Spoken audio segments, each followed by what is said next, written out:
मंजिल मिले या ना मिले, ये तो मुकद्दर की बात है। हम कोशिश भी ना करें, ये तो गलत बात है। हेलो भाइयों और मेरी प्यारी बहनों, क्या हाल हैं आप सभी के। आज फिर दोबारा से हम अपने जो वादा था कि एक दिन में 2 वीडियोस, एक अरिथमेटिक और दूसरी एडवांस मैथ्स की, जो हमारे एग्ज़ाम में आने वाले हैं। जैसा कि आप लोगों को पता है कि 3 महीने के अंदर अपने ये पूरा का पूरा कोर्स कंप्लीट करना है और जितनी भी चीज़ें एग्ज़ाम में आएंगी वो सारी की सारी पढ़ लेनी है। मार्केट में चाहे कितने भी टीचर्स हों, उनसे बढ़िया कंटेंट और बढ़िया रेशियो में रिज़ल्ट निकाल के दिखाने हैं।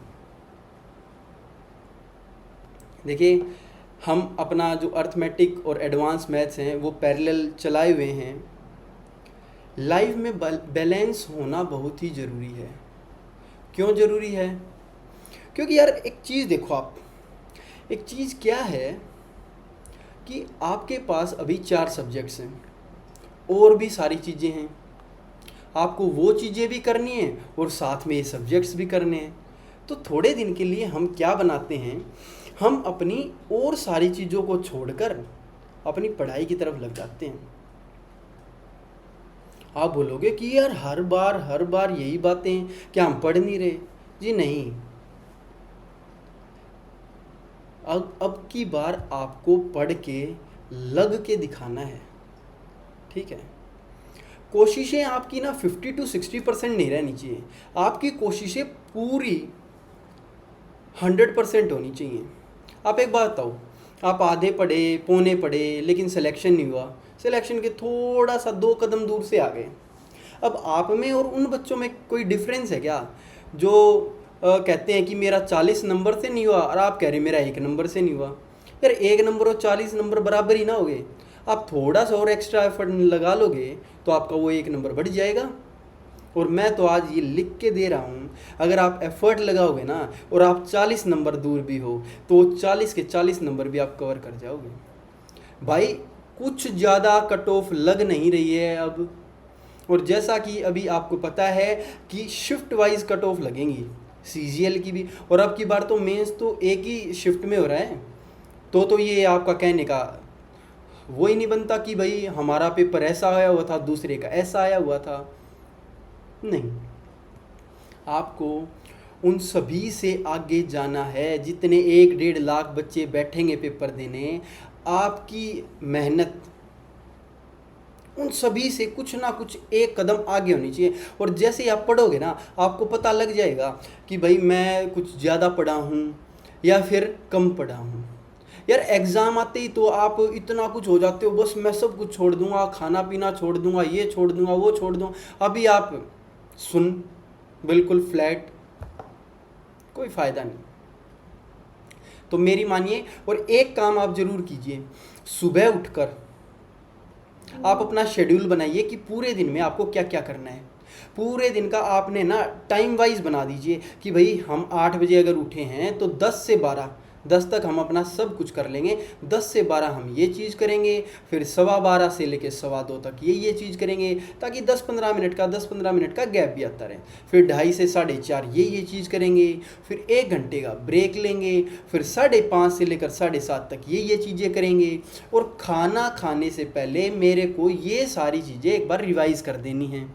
और खाना खाने के तुरंत बाद, देखिए ये चीज़ तो मैं आपको कह रहा हूँ कि आपको 10 बजे नहीं, आपको 12 बजे तक का सोने का रूटीन बनाना ही पड़ेगा। क्योंकि जैसा मैंने आपको कहा था, कंपटीशन में अगर कोई बंदा है ना और उसको नींद 10 बजे आ रही है, ऐसा हो ही नहीं सकता यार।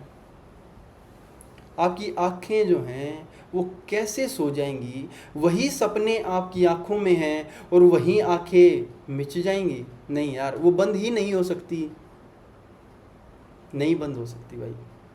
तो 12 बजे तक का तो आप टारगेट ऐसा रखिए कि मेरे को 12 बजे से पहले तो सोना ही नहीं है, और 12 बजे तक मैंने जितना बनाया। और देखिए, आप यकीन ना मानिए, आप ना जब ये कल से अप्लाई करेंगे, जितना आपकी एफिशिएंसी आ जा रही है, आप कहेंगे कि मेरी एफिशिएंसी भी डबल हुई है। बेशक से जितना काम आपने लिखा ना उससे थोड़ा सा कम होगा भाई, 50% हो जाएगा, 60% हो जाएगा, हो तो गा कुछ, लेकिन वैसे आपको लगता है कि यार मैं तो 1 घंटा पढ़ लिया, 2 घंटा पढ़ लिया तो बहुत ज़्यादा हो गया। ऐसे टाइम वाइज शेड्यूल बनाइए, अपना आगे चिपका लीजिए, उस टाइम शेड्यूल में से उन चीज़ों को काटते रहिए वो टाइम होने के बाद। कई बार क्या होता है, बीच में अपने को मिल गया कुछ भी, कोई काम आ गया, तो आप क्या करिए, उसी चीज़ को थोड़ा सा स्किप कर दो, अगले टाइम में जो चीज़ें लिख रखी है ना वही करो, और शाम होते होते आप बहुत सारी चीज़ें और अपने पिछले कल से बहुत आगे निकल चुके होंगे। और यही तो इस एग्ज़ाम में भी अपने को करना है, आपको अपने आप से ही बेहतर होना है। कहते हैं ना, you are becoming better and better day by day. तो वही बेटर आपको अपने आप से बेटर होना है, और फिर वो एक दिन आएगा जो आपका बेस्ट वर्जन निकल के आएगा, और आप एग्ज़ाम में बैठोगे और एग्ज़ाम में बैठते हुए आपका दिल ऐसे नहीं करेगा। आप बोलोगे यार चलो ना एग्ज़ाम ही तो है, करके आते हैं। आपने मारा बालों में हाथ और बैठ गए एग्ज़ाम्स में, हो भी गया क्रैक। ऐसे होते हैं भाई सपने पूरे। ठीक है, तो आज की हम क्लास करते हैं अपनी सेंटर ऑफ ट्रायंगल्स का थर्ड पार्ट, जो कि हम 3 पार्ट तो हम अपने कर चुके हैं, जिसमें हम क्या क्या चीज़ देख चुके हैं जी। In centre, ortho centre first class में।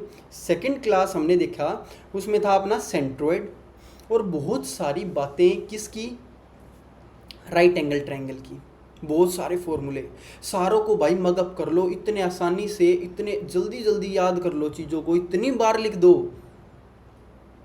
आप बोलोगे कि यार मेरे से बेहतर तो कोई है ही नहीं। चीज़ें जैसे ही क्वेश्चन टपके आपके दिमाग में वो फॉर्मूला टपक जाना चाहिए और आपके पेज पे उतर भी जाना चाहिए। ठीक है,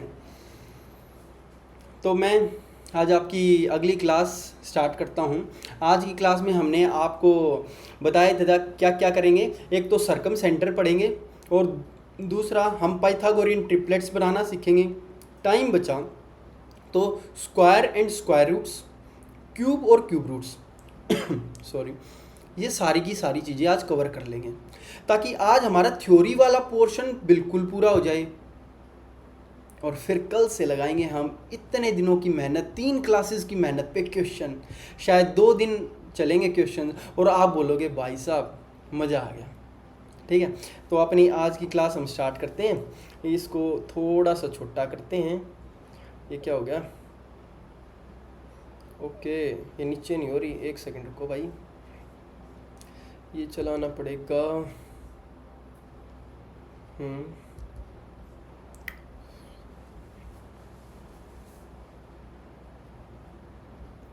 ये कई बार बोल जाता है, देखो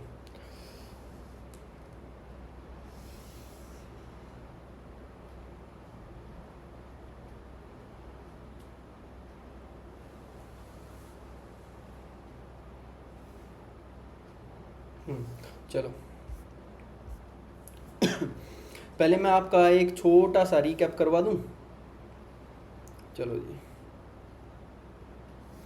आपने बोला सेंटर्स ऑफ ट्रायंगल, हमने पहला पढ़ा था इन सेंटर, सारी की सारी चीज़ें नहीं लेकिन मोटी मोटी बातें। सेंटर्स ऑफ ट्रायंगल में आपने पढ़ा था जो किससे बनता है, ये बनता है जी एंगल बाइसेक्टर से। बात समझ में आई कि नहीं, एंगल बाइसेक्टर से। डिनोट किससे करते हैं जी, आई से। इसके अंदर जो ये वैल्यू बनती है क्या बनेगी, 90 + a/2। ठीक है, यही चीज़ हमने बिल्कुल बाहर भी देखी थी। अगर आपका बाहर निकले और ये जो बनता है एक्स सेंटर, और इस एक्स सेंटर की वैल्यू जो होगी ना वो होती है जी 90 - a/2। ठीक है, क्लियर है ये चीज़ें। इसकी रेडियस छोटी आर होती है, और छोटी आर को डिनोट करते हैं del/s से। डेल एरिया है, एस सेमी पैरामीटर है। जो ये वाली ट्रायंगल है इसमें आर की वैल्यू आपकी होती है a + b - c/2। क्लियर, बिल्कुल जी। बस इतनी चीज़ें आपने देखनी थी इसमें, और 2-4 फॉर्मूले देखे थे वो एंगल बाइसेक्ट करते हुए, ये बाई ये बाई ये क्या क्या हुआ। ठीक है, नेक्स्ट हमने देखा आपका ऑर्थो सेंटर। ऑर्थो सेंटर को एच से डिनोट करते हैं क्योंकि हड्डी होती है और ये एल्टीट्यूड से बनता है जी। और एल्टीट्यूड क्या बनाता है, ये एच, और जहाँ पर ये मिलेंगे उसी पॉइंट को तो हम एच कहेंगे, ठीक है। ये सारे के सारे आपके एल्टीट्यूड्स हैं। बस ये चीज़ आपने देखनी है क्योंकि ये चीज़ें हम पिछली क्लास में पढ़ चुके हैं, इसलिए मैं थोड़ी सी जल्दी जल्दी करवा रहा हूँ रिकैप। ये ए है तो ये क्या होगा 180 माइनस ए, बस इसमें हमने ये देखा था, ठीक है। इसमें शायद यही एक इम्पोर्टेंट बात थी। नेक्स्ट हमने पढ़ा सेंट्रोइड, और सेंट्रोइड कहता है सर जब कोई भी चीज़ अगले सामने वाले को तो दो हिस्सों में बांटे, दो बराबर हिस्सों में, और इस लाइन पे भी इसको दो बराबर हिस्सों में और इस लाइन पे भी बराबर हिस्सों में, ठीक है। तो इसको डिनोट करते हैं जी जी से। और ये जो रेशियो आता है, ये रेशियो आता है आपको वर्टेक्स से चलना है और जहाँ पे जी है उसको बोलना है 2:1, और सामने वाला जो होता है वो 1:1 में होगा, ठीक है। तो यहाँ भी ये 2 होता है क्योंकि यहाँ से चले और 1 हो गया, और यहाँ से फिर से चले, यहाँ पे 2 हो गया और यहाँ पे 1 हो गया। क्लियर? बस यही चीज़ें देखेंगे। इसमें हमने देखा था भाई ये जो एरिया का रेशियो था दो हिस्सों में तो ये 1:1 हो गया। अगर हमने 3 हिस्से बनाने हैं, 3 हिस्से कैसे बने थे, ऐसे कि भाई ये जी पॉइंट हो गया, ये पॉइंट हो गया, ये पॉइंट, 1:1 हो गया। फिर हमने ऐसे ही 4 हिस्सों वाला भी किया था। ये सारी चीज़ें हमने पिछली क्लास में अच्छे तरीके से पढ़ी थी। अगर आपने नहीं देखी हो ना, एक बार ज़रूर देख लेना। ये 4 हिस्सों में बट गया, 5 में नहीं बटता ये कभी भी, ये अब बट जाएगा जी 6 हिस्सों में, ऐसे पूरा का पूरा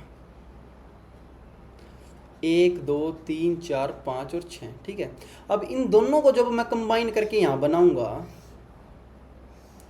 आप एक बात बताओ, आप बोलोगे कि छठा हिस्सा तो वैसे हो गया ये, ठीक है।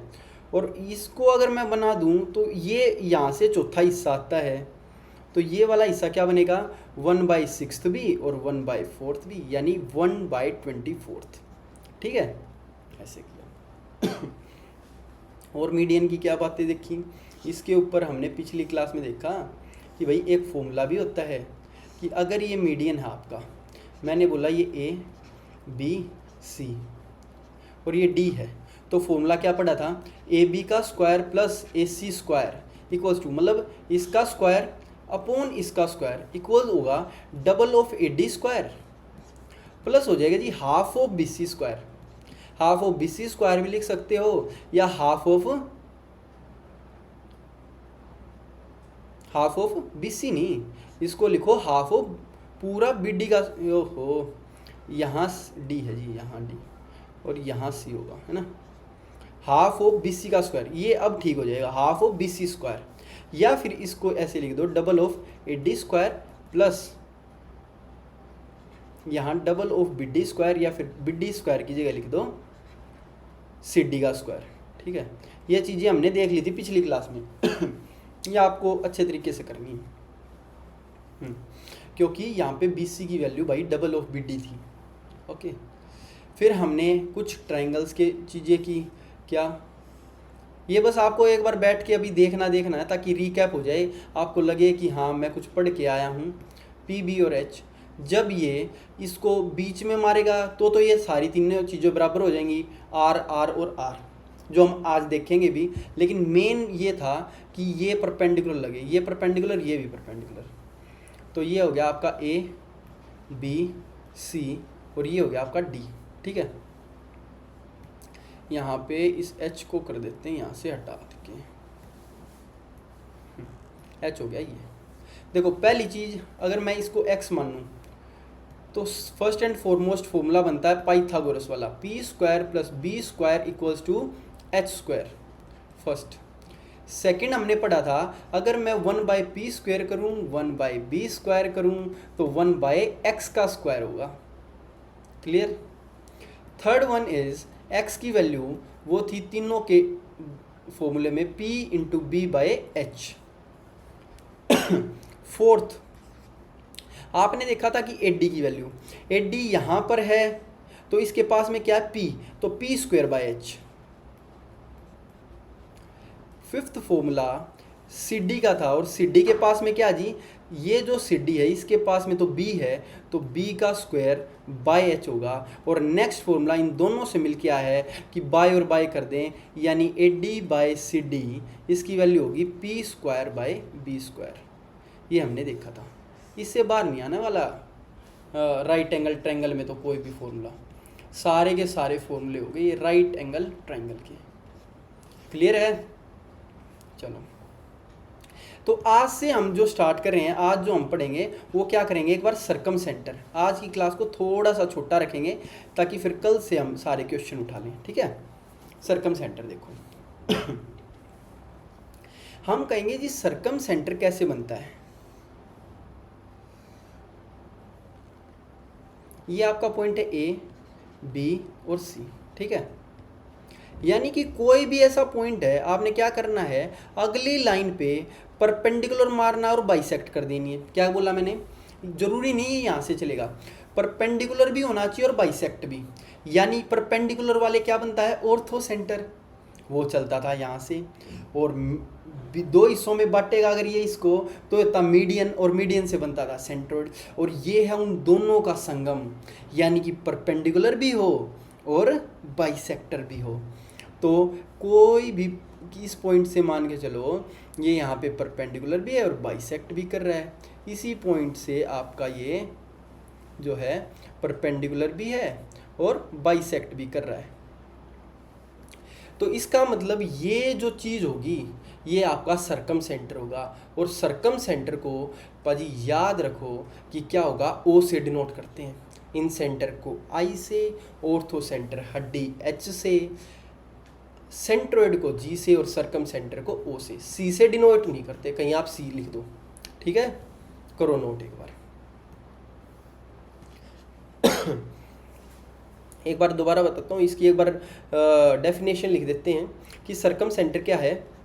पॉइंट ऑफ इंटरसेक्शन, क्या है, point of intersection of all the perpendicular bisectors, यानी कि परपेंडिकुलर भी हों और बाइसेक्टर्स भी हों, यानी कि point of intersection of all the perpendicular bisectors is called circum centre. बात समझ में आ गई? ठीक है। अब सर्कम सेंटर से अगर सेंटर इसका क्या होगा, सर्कम सेंटर, तो इसके ऊपर साफ बनता है क्या, एक गोला, वो बनेगा सर्कम सर्कल, उसे क्या बोलेंगे जी, सर्कम सर्कल। तो ये हो गया आपका सर्कम सर्कल, जो इसके इन तीनों पॉइंटों को छुएगा। थोड़ा सा टेढ़ा बना है, कोई नहीं, आप देख लो। और आपको पता है अगर सर्कम सर्कल है तो इसका सर्कम सेंटर है, और रेडियस जो होगी वो क्या होगी, सर्कम रेडियस, और ये तीनों की तीनों आपकी बराबर होंगी, ठीक है। ये भी बड़ा आर, ये भी बड़ा आर, और ये भी बड़ी आर, और इस बड़ी आर को आप नाम दोगे सर्कम रेडियस। जैसे छोटी आर का था इन रेडियस, बड़ी आर है जी सर्कम रेडियस। इम्पोर्टेंट एक चीज देखो बना किससे है, परपेंडिकुलर बाइसेक्टर से। इक्वल क्या है, ये वाली चीजें, ठीक है। पेपर में क्वेश्चन आएगा जो बने परपेंडिकुलर बाइसेक्टर से वो क्या है, सर्कम सेंटर, लेकिन जो वर्टिसेस से सेम डिस्टेंस पे है वो है सर्कम सेंटर। बात समझ में आई नहीं? यही चीज आपकी थी इन सेंटर में। इन सेंटर बन रहा था किससे, बन रहा था एंगल बाइसेक्टर से। ये एंगल बाइसेक्टर से बन रहा था जी, ये इनसे बन रहा था, लेकिन बराबर क्या थे, बराबर था इसके अंदर जब बनता है ना तो ये चीजें बराबर थी, यानी जो परपेंडिकुलर डिस्टेंस थी ना सर्कल के ऊपर, साइडों के ऊपर, वो बराबर थी। तो दोनों तरफ से क्वेश्चन आएगा, ये आपको लिखना भी है ध्यान से। क्या बोला मैंने, इसमें दो चीज लिखनी है आपको कि ये बना तो है परपेंडिकुलर बाइसेक्टर से, पर बराबर क्या है, जो वर्टिसेस से डिस्टेंस है वो बराबर है। कहीं इसी को बराबर लिख दो। ये दोनों के दोनों क्वेश्चन जब मैं कल करवाऊंगा उसमें मैं पीपीटी में डालने वाला हूँ, और आपको कंफ्यूज नहीं होना भाई, ठीक है। चलो, अब आप बोलोगे यार एक बात बताओ, चलो ठीक है, अगर मैं ये बोल दूं कि ये तो आपका O है, ये आपका O हो गया, ये A है, ये B है और ये C है, तो बताओ इस एंगल की वैल्यू क्या होगी? जैसे उसमें 90 + a/2, तो याद रखना है ये ऊपर वाला जो एंगल है उसका डबल हो जाएगा, डायरेक्ट क्या हो जाएगा, उसका डबल हो जाएगा, बस दैट्स इट। यानी कि जो जहाँ से है, मतलब देखो इसके ऊपर क्या है, इसके ऊपर A ही तो है, तो ये 2a हो गया। तो अगर मैं पूरा का पूरा ये ऐसे बना दूँ, भाई ये तो आपका सेंटर हो गया, ये आपका ये पॉइंट, ये आपका ये पॉइंट, हमने बोला ये अगर A है ना तो ये आपका क्या होगा 2a, ये अगर आपका B है तो ये आपका 2b होगा, और ये C है तो ये आपका 2c होगा। क्लियर? ये आपको ध्यान रखना है। सॉरी, एक बार नोट करो इनको, फिर आगे एक चीज़ और बताता हूँ। देखो भाई, अब आपको पता लगा कि बड़े आर का जी फॉर्मूला है ABC/4 del। जैसे छोटा आर था उसका फॉर्मूला था del/s, जो कि आप भूले नहीं होगे। इसका फॉर्मूला क्या है, ABC/4 del, यानी कि ABC अगर आपकी साइड्स हैं और डेल आपका एरिया ऑफ द ट्रायंगल है, बस ये बड़े आर की वैल्यू होगी। हो जाएगा? बिल्कुल हो जाएगा जी। अब जैसे मान के चलो मैं बोलूँगा भाई ये आपकी इक्विलेटरल ट्रायंगल, ये आपकी कौन सी ट्रायंगल है, राइट एंगल ट्रायंगल, ठीक है जी। इसमें क्या होगा, जो सर्कल बनेगा ना वो ऐसे जाएगा, ऐसे काटता हुआ, ऐसे काटता हुआ पूरा जाएगा। ओह थोड़ा सा गलत हो गया,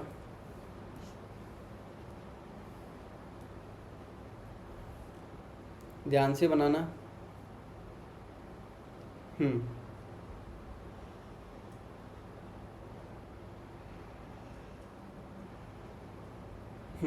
ऐसे बन गया जी।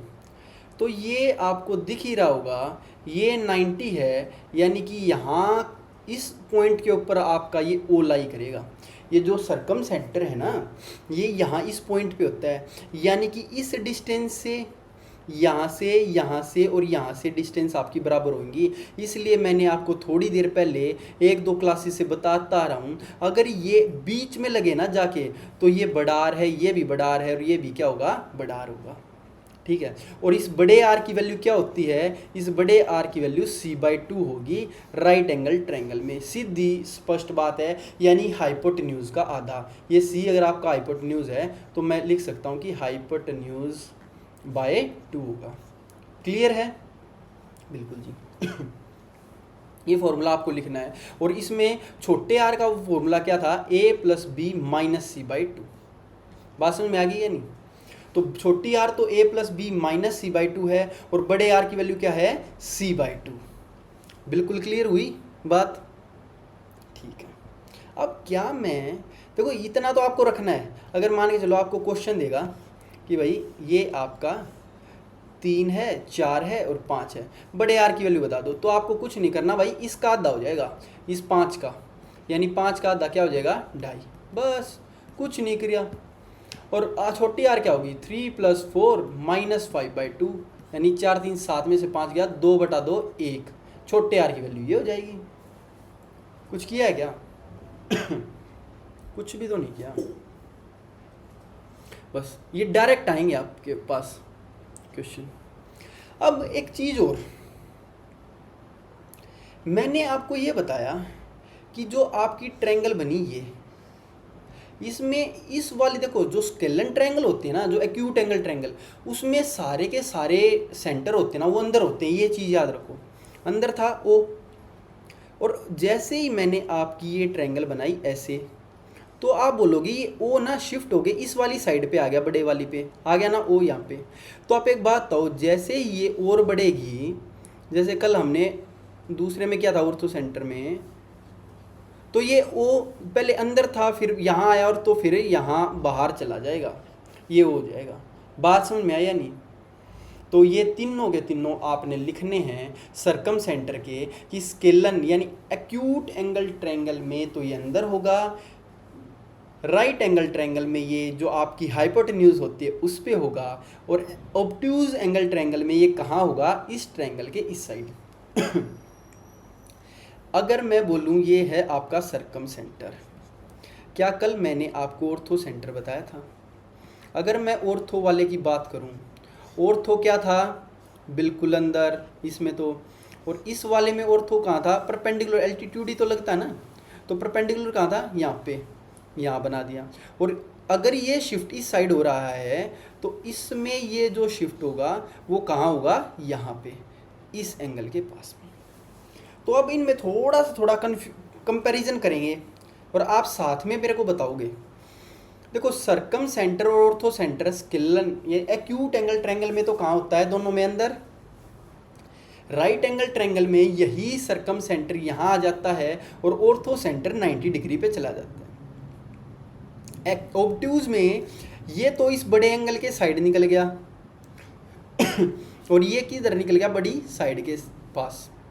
तो इससे हम क्या बात बोल सकते हैं कि ऑब्ट्यूज एंगल ट्रायंगल में जो सरकम सेंटर होगा वो बड़ी साइड के पास होगा, और जो ऑर्थो सेंटर होगा वो बड़े एंगल के पास में होगा। देखो है ना, बड़ा एंगल यहाँ पे है, तो जो बड़े एंगल के पास में है वो है ऑर्थो सेंटर। तो ये बात हम लिख देते हैं एक बार नेक्स्ट पेज पे। एक्यूट एंगल ट्रायंगल है ये आपकी, यहाँ आपका एच ऑर्थो सेंटर है और यहाँ आपका ओ मतलब सरकम सेंटर है। यानी मैं बोलूँगा इन, लिख लो आप भी, इन ऑब्ट्यूज एंगल ट्रायंगल, लिखो भाई, in obtuse angle triangle ortho centre is near to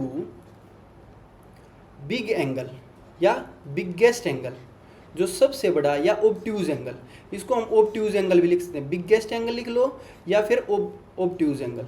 यानी ऑब्ट्यूज एंगल ट्रायंगल में ऑर्थो सेंटर तो ऑब्ट्यूज एंगल के पास में है, और जो सरकम सेंटर है is near to biggest side, जो सबसे बड़ी साइड है उसके पास में क्या होगा, सरकम सेंटर। ये आपसे क्वेश्चन भी पूछा जाएगा और मैं क्वेश्चन में सम्मिलित इसको करूँगा, शामिल करूँगा। इम्पोर्टेंट है जी बहुत ज़्यादा।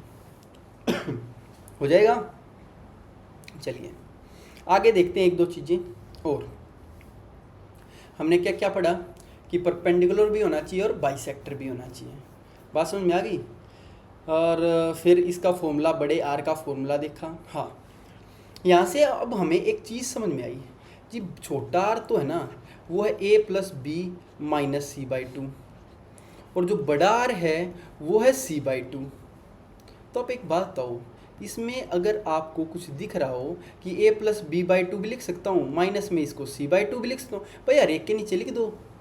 और अगर मैं इसको लिखूँ a plus B by two minus C by two की जगह लिख दूँ बड़ा आर, तो क्या ये वैल्यू ऐसे नहीं हो जाएगी, छोटा आर और आर उस साइड से भी आ गया equals to a plus B by two. तो ये भी आपको फॉर्मूला याद करना है कि बड़ा आर प्लस छोटा R equals to a plus B by two होगा। ये फॉर्मूला भी बहुत लोगों को नहीं मालूम, लेकिन फिर भी आपको नोट करना है। क्वेश्चन डायरेक्ट आएगा, क्या आएगा जी, देखो फिर आपको पूरा निकालना ही नहीं, आपको बोलेगा ये 3 है ये 4 है, फाइंड बड़ा आर प्लस स्मॉल आर। आप क्या बोलोगे, आप बोलोगे जी a plus B by two कर दो सीधा, 4 और 3 7 का आधा यानी कि 3.5, बस ये आंसर हो जाएगा। ये फिर आप पहले छोटा आर निकालोगे 1 आएगा, बड़ा आर निकालोगे अलग से 2.5 आएगा, तो फिर उनका समीशन 3.5 आएगा। ऐसे नहीं करना जी। और अगर मान के चलो आ गया ये पेपर में डायरेक्ट, तो डायरेक्ट फॉर्मूला भी याद होना चाहिए ना। तो छोटा आर प्लस बड़ा आर क्या होना चाहिए, a plus B by two. एक बार दो घुट पानी पियेंगे, आप भी पी लीजिए।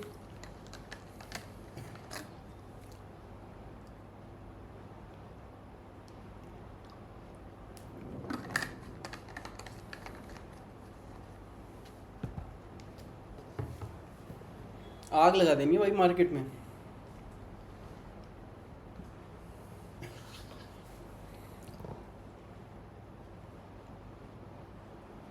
देखो भाई, ये फॉर्मूला हो गया clear. Plus small R plus big R equals to capital R equals to A plus B by 2। ठीक है, नेक्स्ट स्लाइड देखो। अगर कभी भी ये आपसे पूछे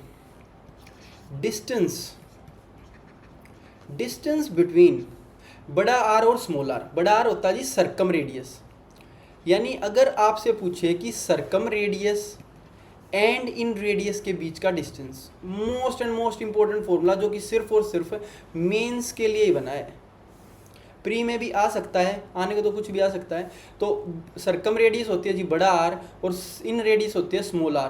तो याद रखना है इसका जो डिस्टेंस होगा वो क्या होगा, under root R square minus 2RR। मैंने क्या बोला कि क्या होगा डिस्टेंस, एक बार बोलिए आप मेरे साथ, डिस्टेंस बिटवीन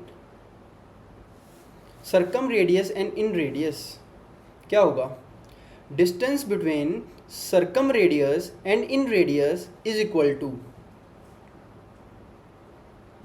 तो हम बोलेंगे कि हमने जो फॉर्मूला निकाला है ना वही हो जाएगा, यानी under root R square minus 2RR। एक सेकेंड, एक बार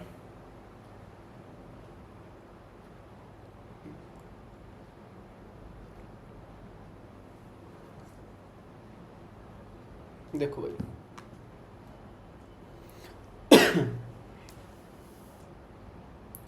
आपने देखा कि d की वैल्यू क्या होगी, under root R square minus 2RR। ये आपको याद होना चाहिए। एग्जाम में दो तरीके से दे देता है, इस छोटे डी, बड़े डी को छोटा डी भी बना लो, कोई दिक्कत नहीं है। अगर मैं स्मॉल डी बनाऊँ इसको, ये स्मॉल डी भी है, कोई दिक्कत नहीं। तो अगर मैं स्क्वायर करूँ तो डी स्क्वायर इक्वल्स टू क्या हो जाएगा, अंडर ये आर स्क्वेयर माइनस 2RR, और इसमें से आर कॉमन निकाल दूँ तो ये बन जाएगा R into R minus 2 small R. ये भी फॉर्मूला आ सकता है आपका पेपर में, ठीक है। तो एक तो ये हो गया और एक ये हो गया। मैं तो कह रहा हूँ ऊपर वाले को याद रखो, नीचे वाला तो अपने आप ही निकल आएगा कि भाई ये स्क्वायर हो जाएगा, यहाँ से आर कॉमन आ जाएगा, और कुछ नहीं किया। देखो इसका स्क्वायर उस साइड किया, डी का square equals to R common R minus 2 small R, ठीक है। इस पर एक क्वेश्चन करेंगे फिर आपको ये चीज़ें क्लियर होंगी। देखो भाई, मेरे को बोल देगा यही क्वेश्चन कि भाई बताओ ये 3 है, ये 4 है, और ये आपकी ये वाली साइड है। Find distance between circum radius, circum centre and in centre. तो आप बोलोगे कि डी स्क्वायर छोड़ो, डी की वैल्यू लो ना,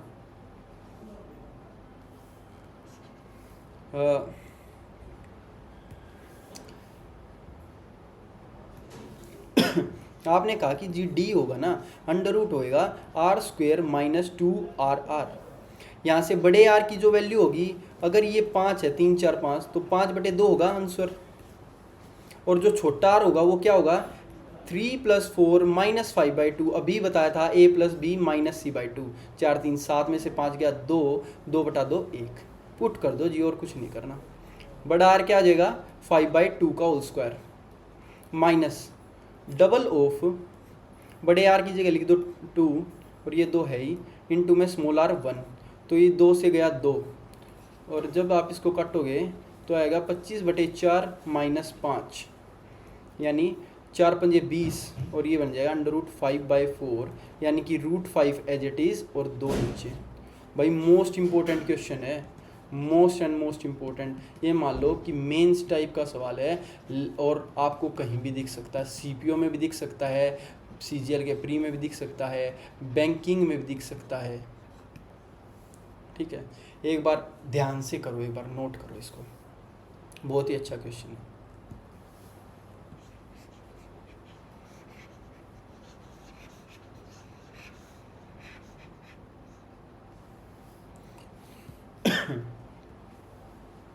हो गया भाई नोट।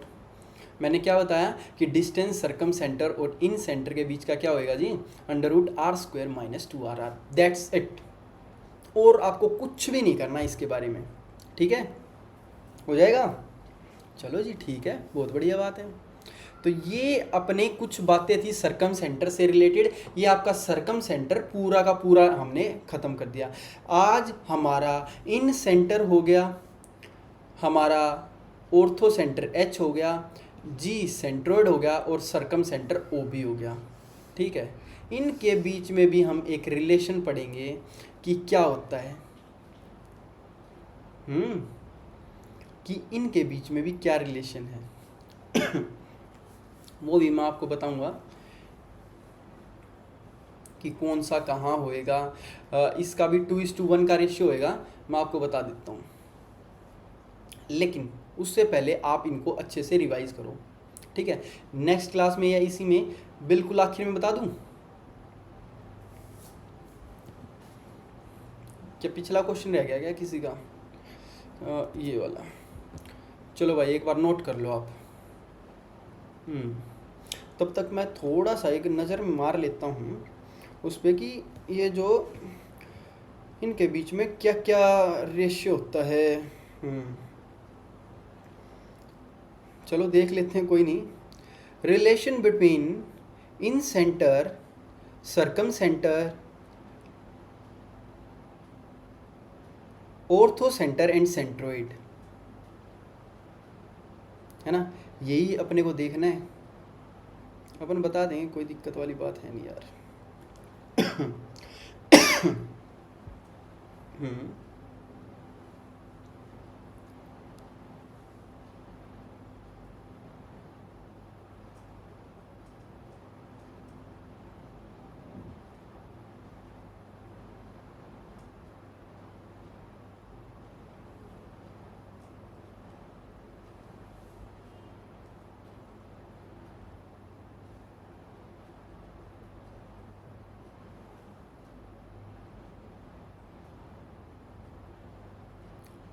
हो गया आपका नोट? चलो भाई, ये आपका नोट हो गया है। नेक्स्ट चीज़ देखते हैं, इनका रिलेशन। रिलेशन होता है जी, आप ध्यान रखना, 3 चीज़ें होती हैं एक लाइन में होती हैं। पहली आपकी आई जी, यहाँ एच और यहाँ ओ, ये है आपका ऑर्थो, ये है आपका सेंट्रोइड और ये है आपका सरकम सेंटर। ठीक है, इम्पोर्टेंट है, बस यही याद रखना कि ये इसको 2:1 में बांटेगा और कुछ नहीं। सिर्फ और सिर्फ अभी के लिए यही याद रखो। हम जो क्वेश्चन है ना, क्वेश्चन नेक्स्ट क्लास में लेंगे इसके ऊपर, लेकिन अभी के लिए आप सिर्फ और सिर्फ ये याद करो। क्या है फॉर्मूला, याद रखो, HGO 2:1 HGO क्या होगा, HGO, हाँ गो। इसको क्या याद रख सकते हैं, हाँ गो, हाँ भाई भाग लो। तो ये तो हो गया 2 और ये हो गया 1। ठीक है ठीक है, हाँ चलो जी, चलो आगे बढ़ो। अभी हम करते हैं भाई पाइथागोरियन ट्रिपलेट, जो हमने सोचे ही थे कि हम पाइथागोरियन ट्रिपलेट भी आज की क्लास में फिनिश करेंगे। कैसे बनाते हैं कैसे नहीं उनको देखते हैं, और जो नहीं बनते वो सीधे याद करेंगे। ठीक है, ध्यान से देखना है, बिल्कुल नज़र लगा के। हम बोलेंगे भाई साहब, जैसे पाइथागोरियन ट्रिपलेट हमारा 3, 4, 5 का, जैसे है 9, 40, 41 का, जैसे है 8, 15, 17 का, ये कैसे आए हैं? ये जी ऐसे आए हैं, समझो। जो सबसे छोटा नंबर है ना उसको लिख लो। अगर वो आपका, देखो, वो अगर आपका इवन नंबर है ना 2a, ध्यान रखो, अब मैं बनाने सिखाने जा रहा हूँ आपको। जो सबसे छोटा नंबर है अगर वो आपका इवन है यानी 2a की फॉर्म में है, तो पहले तो करो उसका आधा यानी a कर लिया, a² -1 कर दो और a² +1 कर दो, बस ये आपके ट्रिपलेट बन के तैयार हो गए। जैसे देखो, आपका है 8, 8 का आधा क्या हो गया 4, तो 4 का स्क्वायर -1 और 4 का स्क्वायर +1, यानी कि एक 15 आएगा और एक 17 आएगा। हो गया ना, 8, 15, 17 ऐसे आया जी। अगर आप बोलना चाहे 10 के साथ बनाओ तो आप बोलोगे जी 10 लिखा, 10 का स्क्वायर -1, नहीं 10 का नहीं 5 का, इसका आधा करो, 5 का स्क्वायर -1 और 5 का स्क्वायर +1, यानी कि 10 के साथ बनते हैं 24 और 26। 10 के साथ क्या बनते हैं 24 और 26। समझ में आई बात? ठीक है जी। अगर कोई आपसे पूछे 12 का बनाओ जी, तो मैं बोलूँगा 12 का आधा करो 6, 6 का स्क्वायर -1, 6 का स्क्वायर +1, यानी 36 में से एक गया 35 और 36 और एक 37, यानी 12, 35, 37 हो जाएंगे। अब मैं आपसे बोलूँ एकदम, आपको मैंने स्टिक बोला भाई 8 का बताओ पाइथागोरियन ट्रिपलेट कैसे निकलेंगे। आप बोलोगे यार 8 का आधा कर दो 4, 4 का स्क्वायर 16 में से एक गया 15, 16 में एक जोड़ दिया 17, बस 8, 15, 17। क्लियर होगी। ये हैं इवन वाले। अब हैं ओड वाले। ये ओड वाले कैसे निकालते हैं, पहले एक बार ये फॉर्मूला नोट कर लो, ये बहुत ज़्यादा काम आएगा आपके कि पाइथागोरियन ट्रिपलेट कैसे निकालें। अब मैं आपसे पूछूं भीगा, क्योंकि नेक्स्ट देखो, ये जो 2a था ना, इसका तो पहले आधा हो रहा था, इसलिए हमने आधा किया, उसका स्क्वायर किया माइनस और उसका आधा किया प्लस, ठीक है, स्क्वायर करके प्लस। ये तो हो गया in case of even, in case of even. अब आ गया आपका ओड। अब जो ओड होगा ना सर, वो ओड पहले से ही टूटने वाला तो होगा नहीं, खाली ए होगा, तो आपको कुछ नहीं करना है इसमें भी। इसमें सीधा ए स्क्वायर -1 कर देना, ए स्क्वायर +1। अब आधा जो यहाँ नहीं हुआ था, इसमें आखिर में जाके करना है, क्योंकि शुरू में तो आधा होगा नहीं। इवन नंबर है 9 का आधा शुरू में तो कर नहीं सकते, तो हम क्या करेंगे, 9 का स्क्वायर -1 यानी 80/2 यानी 40, 80 81 और 1 82/2 41। जैसे समझो मैंने लिया 9 क्या है, एक ओड नंबर, तो हम क्या करेंगे, 9 का स्क्वायर -1/2 और 9 का स्क्वायर +1/2। 9 का स्क्वायर हो गया 81 में से एक गया 80/2 40 और 80 और 1 41, ठीक है जी। ये हो गया 82/2 41 है ना। तो ये बन गया आपके 9, 40 और 41। कितना अच्छे तरीके से। ऐसे ही अगर मैं 3 का निकालूं, 3 क्या है, ओड। ओड आपका यहाँ तो आधा हो नहीं सकता, तो सीधा क्या करना है, 3 का स्क्वायर -1/2, 3 का स्क्वायर +1/2, यानी 9 में से एक गया 8 का आधा 4 और 9 और 1 10, 10/2 कितना हो जाएगा 5, यानी आ जाएगा 5, 3, 4, 5 आ जाएगा जी। ठीक है जी, बात समझ में आ गई। अगर मेरे को 7 का निकालना हो तो आप क्या बोलोगे, 7 स्क्वायर -1/2, यानी कि 7 का स्क्वायर 49 में से गया 48/2 24 और 48 + 1 ये हो गया 49 + 1 50/2 25, तो 7, 24, 25 हो गए। समझ में आई या बात नहीं आई? चलो एक बार नेक्स्ट पेज पे देखो। अब आपको निकालना है, जैसे मैं बोलूँ 12 का निकाल लो, 13 का निकाल लो, 14 का निकाल लो, 15 का निकाल लो, ऐसे नंबर वाइज निकालने। तो 12 पहले याद हो सकता है, तो 6 का स्क्वायर -1, 6 का स्क्वायर +1, यानी कि अपने क्या हो जाएंगे, एक तो 12 हो गया, 6 का स्क्वायर -1 कितना हो गया 35, 6 का स्क्वायर +1 37, ये बन गया ट्रिपलेट। क्लियर। अब 13 का यहाँ आधा हो नहीं सकता, तो मेरे को क्या करना है, 13 का स्क्वायर -1 करके आधा करना पड़ेगा, यहाँ इसको +1 करके आधा। आप एक बात देखो, 13 का स्क्वायर होता है 169, 169 - 1 168 और 168/2 क्या होगा जी, 8 और 4 यानी 84। तो 13 के साथ एक तो 84 आ जाएगा और एक इसी से अगला नंबर 85 आ जाएगा। क्यों? क्योंकि 13 का स्क्वायर 169 और 1 170/2 85। क्लियर है, ऐसे निकलते हैं। 14 जो कि इवन है तो पहले ही आधा करके +-1 कर दो, ठीक है। तो 14 के साथ क्या क्या बन जाएंगे, एक तो 48 और एक 50। अब 15 का नहीं निकल सकता, तो हमने क्या किया, स्क्वायर -1 +1 करके और फिर आधा कर देंगे।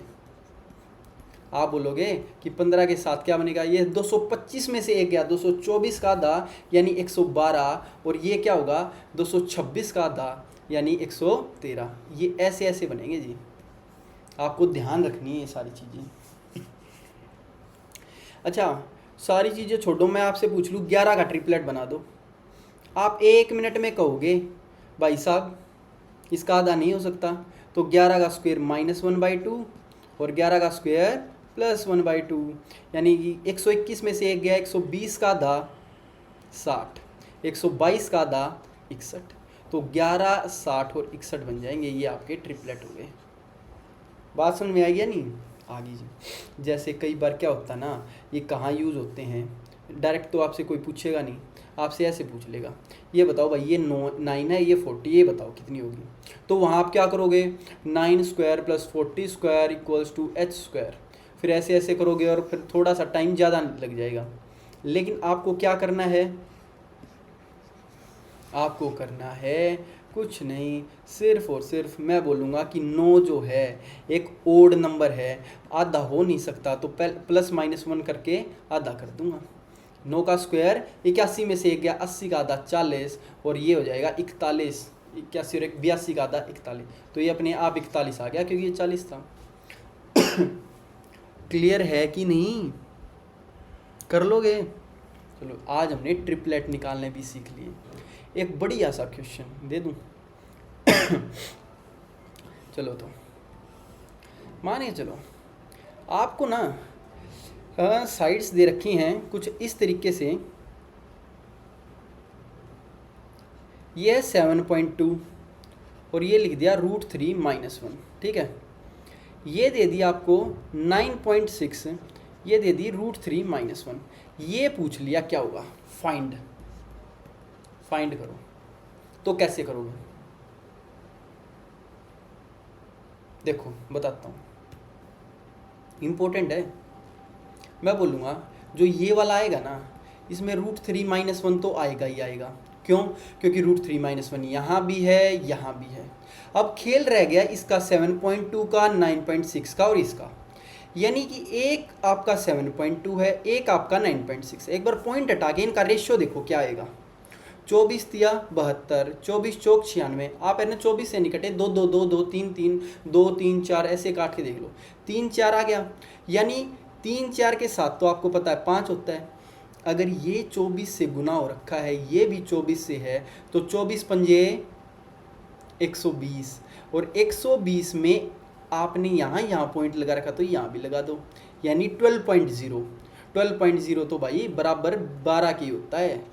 तो यहाँ पे सीधा आपको 12 लगाना है। आंसर क्या गया, 12 इंटू √3-1। बेस्ट क्वेश्चन है अगर आ जाए तो, ठीक है, कर लेंगे। एक और क्वेश्चन बोल लूँ, चलो आपको दिया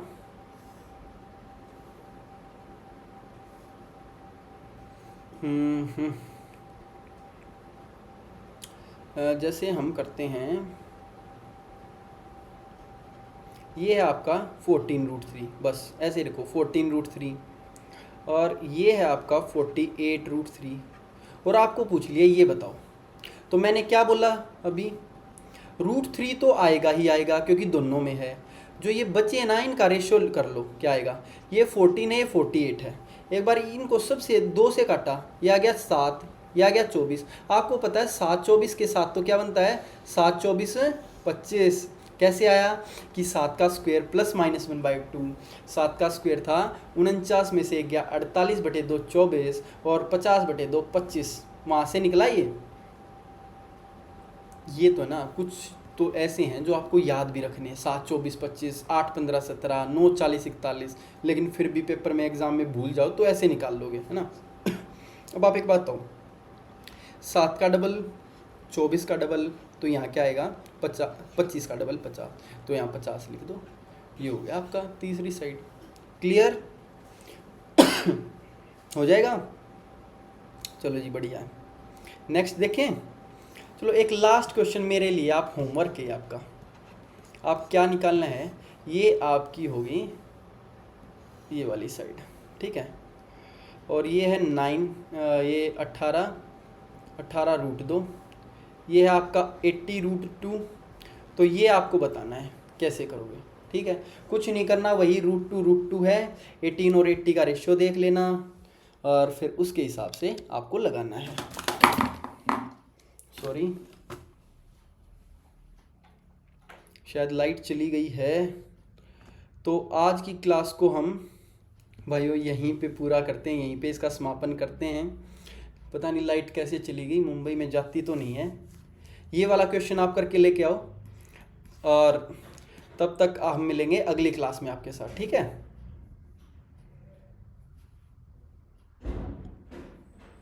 भाई मैं आपको एक बार दिखा देता हूँ अभी टाइम क्या हुआ है। देखो 11:52, और अभी आपकी क्लास मैं एंड कर रहा हूँ। अभी ये अपलोड भी होगी कल के लिए, टाइम लगेगा। मैं सिर्फ और सिर्फ आपको ये बात बताना चाहता हूँ कि इतने ज़्यादा मेहनत अगर हम लगे हुए बंदे कर सकते हैं तो आप क्यों नहीं कर सकते यार? करोगे? देखिए माफ़ी खेद है, यहाँ इन्वर्टर कोई रखवाता नहीं है कि मैं जनरेटर भी लगवा लेता अगर वहाँ हरियाणा साइड होता तो। यहाँ तो कैसे लगवाऊँ? सॉरी, लाइट इतनी जाती नहीं, पता नहीं आजकल क्या हो रखा है। ये सिर्फ और सिर्फ आपके जज्बों पर निर्भर करता है कि आप तैयारी को किस मुकाम तक लेके जाना चाहते हो। भाई इंस्पेक्टर लगे हुए हैं, वरना हमको क्या यार, क्या ज़रूरत है आपके लिए माथापच्ची करने की? कर रहे हैं ना? तो प्लीज़ आप भी मेरे साथ यूं ही लगे रहिए। और ये तो यार लाइट है, हमने तो दियों में पढ़ाई की है, ठीक है? जब 2 4 5 साल पहले जब दिए नहीं होते थे, जब हर एक मिडिल क्लास बच्चे ने ये दिन देखे हुए हैं, और आपने भी ज़रूर देखे होंगे। लेकिन इन दिनों को बदलने का समय अभी आपके पास है। तो मेरे साथ मिलके आप इन दिनों को अपने को बदलिए। तब तक के लिए मिलते हैं अगली क्लास में। आप स्वस्थ रहिए, खुश रहिए, अच्छा खाते पीते रहिए, अच्छा पढ़ते रहिए और रिवाइज करते रहिए। मिलेंगे नेक्स्ट क्लास में। सभी को आपके भाई की नमस्कार।